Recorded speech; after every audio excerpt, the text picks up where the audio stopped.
আরে বাপ রে বাপ, কি রাগ কইছে ডিজাইন ভালোবাসার তো কি আমি বুঝলাম না। হ্যাঁ, ভালোবাসা বলতে তোমরা খালি বুঝো ঠেসে খাওয়ানি, আর গান বলতে বুঝো খাওয়ানোর গান। খেতে পারো, পিঠা খাইতে পারো না, পারবো না, যাও। এমন করে কইতেছো কেন?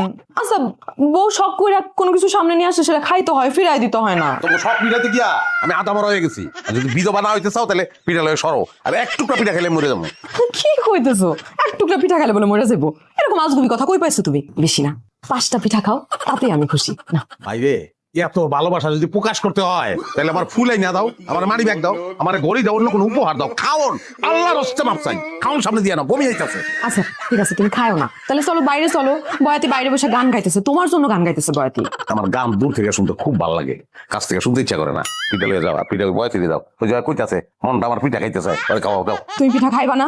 বেশি জোরাজুরি যদি করো এই রাইতে স্ট্রেট রাইতে চলে যাবো, কিন্তু বাচ্চা চলে যাবো। এইরকম বেরসিক পুরুষ মানুষ আমি আর জীবনেও দেখি নাই। মানে আমার কোনো কষ্টের মূল্য নাই।